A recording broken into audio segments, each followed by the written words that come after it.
You know they were wrong for you. You remember the anxiety, the confusion, the way you felt small, and yet you still miss them. Not just sometimes, but in quiet moments, at night, when your guard is down. Why would your mind crave someone who hurts you? You tell yourself it was toxic. You replay the arguments, the mixed signals, the apologies that never changed anything. But your body doesn't replay logic. It replays intensity. You miss the late-night conversations, the rush when they texted, the way your heart raced when things felt uncertain. And that's what confuses you. If they caused pain, why does their absence feel like withdrawal? It starts to affect how you see yourself. You question your standards. You wonder if you're weak. You tell yourself you should be over it. In new relationships, you compare. Healthy feels slow, predictable, almost boring. And that scares you, because maybe the problem isn't them. Maybe it's you. But what if that thought is wrong? You're not broken, you're conditioned. The attachment you feel isn't about love, it's about reinforcement. Your brain bonded to unpredictability, and unpredictability is powerful. When affection and distance alternate, the brain pays more attention, it leans in, it tries harder. Not because you enjoy pain, but because your nervous system learned to associate uncertainty with importance. This wasn't weakness, it was adaptation, and adaptation can be unlearned. But first, you need to understand what actually happened inside your brain. There's a principle in behavioral psychology called intermittent reinforcement. It's the same mechanism that makes slot machines addictive. You don't win every time, you win unpredictably. And unpredictability creates stronger dopamine spikes than consistent rewards. When this person pulled away, your brain registered loss. When they returned with affection, your brain released relief and dopamine. Relief is powerful.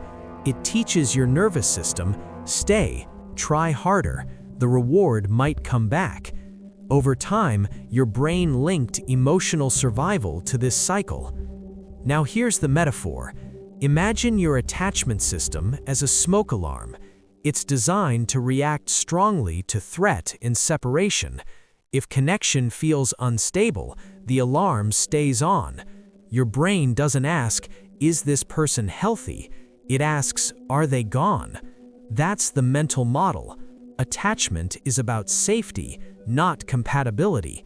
And if chaos once felt like love, calm will feel unfamiliar. That unfamiliarity can feel like emptiness, but it's not emptiness, it's nervous system recalibration. And that's where the shift begins, not to move on faster, but to retrain the brain. 1. Separate intensity from compatibility. What to do? Write down what felt intense and what was actually supportive. Why it works? This activates your prefrontal cortex, the rational evaluator, reducing emotional bias from memory.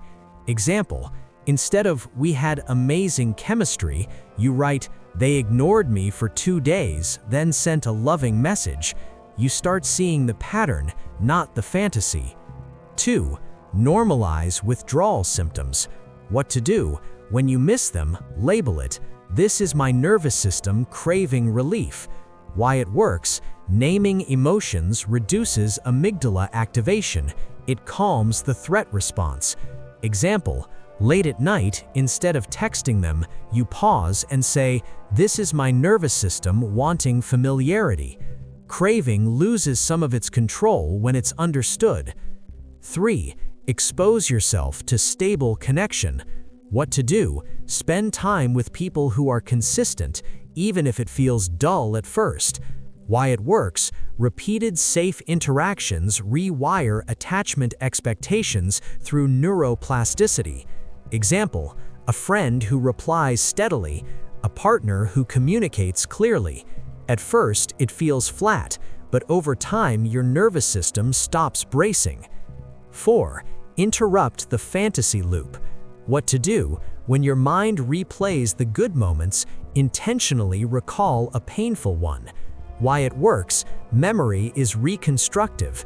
Balanced recall prevents emotional distortion. Example: you remember the laughter, then you also remember crying alone after an argument. The brain begins storing a more accurate file. 5. Build reward outside the relationship. What to do: create small, consistent sources of satisfaction. Exercise, creative work, routines.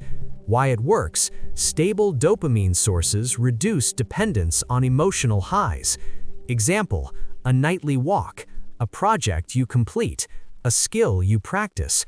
Your brain learns that safety and reward don't have to come from chaos. Here's the simple model to remember.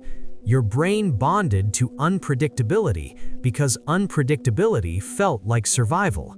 You weren't missing love, you were missing the relief after fear. When fear disappears, relief feels dramatic. When safety is steady, it feels quiet, and quiet can feel unfamiliar. But unfamiliar doesn't mean wrong. You miss them because your nervous system learned their rhythm. That rhythm can change, not by force, not by pretending you don't care, but by teaching your brain a new definition of connection. One where love doesn't feel like an alarm, one where calm doesn't feel empty. And one day, you won't miss the chaos. You'll notice something else. You'll notice how peaceful your mind has become.